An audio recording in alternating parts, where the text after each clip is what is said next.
పేదలందరికీ ఉచితంగా ఇళ్లు నిర్మిస్తామని ఎన్నికల ముందు వాగ్దానాలతో ఉదరకొట్టి గద్దెనెక్కాక 16 సంవత్సరాల క్రితం పట్టాలు పొందిన వారిని తరిమేస్తామంటే చూస్తూ ఊరుకోమని, పేదల పక్షాన బాధితులకు అండగా ఉంటామని పాటంశెట్టి సూర్యచంద్ర స్పష్టం చేశారు. జగ్గంపేటలో 2010వ సంవత్సరంలో కాంగ్రెస్ పార్టీ ప్రభుత్వంలో తోట నరసింహం ఆధ్వర్యంలో 196/2 సర్వే నెంబర్లో 170 మంది నిరుపేదలకు 4 ఎకరాల 73 సెంట్ల భూమి ప్రభుత్వం కేటాయించిందని, నాటి నుండి నేటి వరకు హౌసింగ్ కాలనీ నిబంధనల ప్రకారం త్రాగునీరు, రోడ్లు, డ్రైనేజ్, విద్యుత్ మొదలగు కనీస వసతులు ఏర్పాటు చేయకపోవడం వలన గృహాలు నిర్మించుకోలేకపోయారన్నారు. గత వైఎస్ఆర్ కాంగ్రెస్ పార్టీ ప్రభుత్వంలో కూడా ఎంతో ప్రయత్నం చేశారని, నాడు కూడా తమ సమస్యలు పరిష్కరించలేదన్నారు. గత ఎన్నికల్లో జ్యోతుల నెహ్రూ, జ్యోతుల నవీన్ పక్కా గృహాలు నిర్మిస్తామని హామీ ఇచ్చారని, తమ గృహ నిర్మాణ పనులను రెవెన్యూ, పోలీస్ అధికారులచే నిలుపుదల చేసి తమను భయభ్రాంతులకు గురి చేస్తున్నారని బాధితులందరూ తమ ఆవేదనను పాటంశెట్టి సూర్యచంద్రకు వివరించి న్యాయం చేయాలని కోరారన్నారు. బాధితులకు తప్పకుండా అండగా ఉండి సంబంధిత అధికారులతో మాట్లాడి న్యాయం జరిగేలా చేస్తానని పాటంశెట్టి సూర్యచంద్ర బాధితులకు ధైర్యం చెప్పారు. పాటంశెట్టి సూర్యచంద్ర, జగ్గంపేట నియోజకవర్గం ఇండిపెండెంట్ ఎమ్మెల్యే అభ్యర్థి.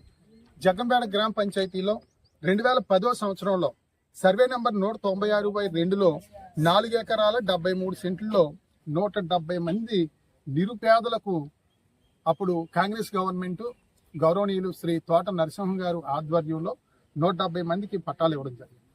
పట్టాలంటే ఇచ్చారు, కానీ ఇచ్చిన తర్వాత ఇక్కడ కాలనీకి ప్రభుత్వం చేయాల్సిన పనులు పూర్తిగా చేయని పరిస్థితి. రోడ్ల నిర్మాణం కానీ, కరెంటు వేయడం కానీ, డ్రైనేజ్ కానీ, ఏ రకమైన వసతులు, మంచినీళ్ళు కానీ ఏ రకమైన వసతులు కల్పించకపోవడం వల్ల వీళ్ళు నేటి వరకు కూడా చాలా మంది ఇల్లులు నిర్మించుకోవడానికి అవకాశం లేక నిర్మించుకోలేకపోయారు.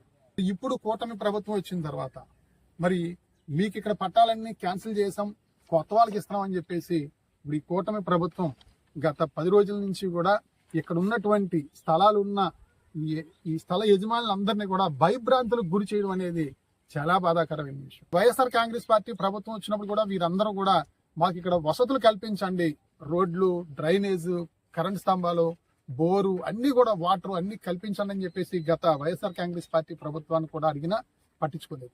ఎన్నికల్లో కూడా వీరందరూ కూడా మాకు పట్టాలు ఇచ్చారు గతంలో, మాకు అక్కడ అన్ని వసతులు కల్పించండి అంటే మరి నేటి గెలిచినటువంటి గద్దెనెక్కినటువంటి కూటమి నాయకులు మీకు ఇచ్చిన పట్టాలకు అక్కడ న్యాయం జరుపుతాం, అక్కడ ఉన్న ప్రతి ఒక్కరిని కూడా అక్కడే ఉంచి అక్కడ మీకు ఇల్లు లోన్లు పెడతాం, రోడ్లు వేస్తాం, స్తంభాలు వేస్తాం, మరి బోర్లు కొట్టిస్తాం, అన్ని వసతులు ఏర్పాటు చేస్తామని ఎన్నికల ముందు వాగ్దానాలు చేసి గద్దెనెక్కి 2 సంవత్సరాలు అయిన తర్వాత ఇప్పుడు వీళ్ళందరూ నోట్లోని మట్టి కొట్టే పరిస్థితి ఇక్కడ జగ్గంపేటలో జరుగుతూ ఉంది. చాలా బాధాకరమైన విషయం. మరి ఎన్నికల ముందు ప్రతి నిరుపేదకి ఇంటి స్థలం ఇస్తాం, మరి ప్రతి ఒక్కరికి కూడా ఇల్లులు కట్టిస్తాం, జగ్గంపేట నియోజకవర్గంలో 25,000 ఇల్లులు నిర్మిస్తామని చెప్పేసి గౌరవ శాసనసభ్యులు శ్రీ జ్యోతుల నెహ్రూ గారు, వారి కుమారుడు గౌరవ శ్రీ జ్యోతుల నవీన్ గారు, జిల్లా తెలుగుదేశం పార్టీ అధ్యక్షుడు మరియు జగ్గంపేట నియోజకవర్గ అభివృద్ధి కమిటీ చైర్మన్, వారి ఇరువురు కూడా ఎన్నికల్లో వీళ్ళందరికీ చెప్పడం జరిగింది. మాది బాధ్యత, మీరు ఓట్లేసి గెలిపించండి, ఖచ్చితంగా ఇక్కడ మీకు ప్రతి ఒక్కరికి అవకాశం ఇస్తాను వీళ్ళందరితో చెప్పారు. నియోజకవర్గంలో ప్రతి ఒక్కరు కూడా మీకు ఇల్లు ఇస్తాం, కట్టించేస్తాం, బాధ్యత మాదని చెప్పేసి అన్నారు. ఇప్పుడు మరి కొత్త వాళ్ళు కూడా తిరిగే వాళ్ళు అవ్వచ్చు, వాళ్ళ అనుచరులు కావచ్చు, ఇంకొకరు కావచ్చు, ఎవరికైతేనో ఇల్లు స్థలాలు ఇవ్వడం కోసం ఎప్పటి నుంచో ఇక్కడ స్థలాలు పట్టాలు ఇచ్చిన వాళ్ళని కాదని మీరు బయటకు వెళ్ళిపోండి అని ప్రభుత్వం ఇది హ్యాండ్ ఓవర్ చేసుకుంది. మళ్ళీ మేము కొత్తగా పట్టాలు ఇస్తాం మాకు నచ్చిన వాళ్ళకని చెప్పడం ఎంతవరకు న్యాయం అని చెప్పేసి అడుగుతా ఉన్నాం.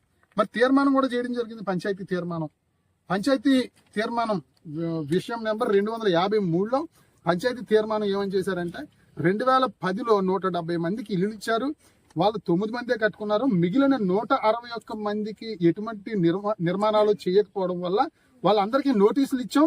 నోటీసులు ఇచ్చినా వాళ్ళు రెస్పాండ్ అవ్వకపోవడం వల్ల ఈ భూమి అంతా కూడా ప్రభుత్వం హ్యాండ్ ఓవర్ చేసుకుని ఇక్కడ ప్రస్తుతం అర్హులైన 50 మంది లబ్ధిదారులకు ఇండ్ల స్థలాలు పట్టాలు అర్హులుగా గుర్తించి ఒక్కొక్కరికి 3 సెంట్ల చొప్పున ఇండ్ల స్థల పట్టాలు మంజూరునకు సంబంధిత ఉన్నతాధికారుల అనుమతి మేరకు పంచాయతీ వారు ఆమోదం కోరటం గురించి వీళ్ళందరినీ రద్దు చేసి ఒక 50 మందికి ఇస్తారా? అసలు మీకు నిజంగా అసలు మనసు ఉందా అని చెప్పేసి అడుగుతా ఉన్నాం.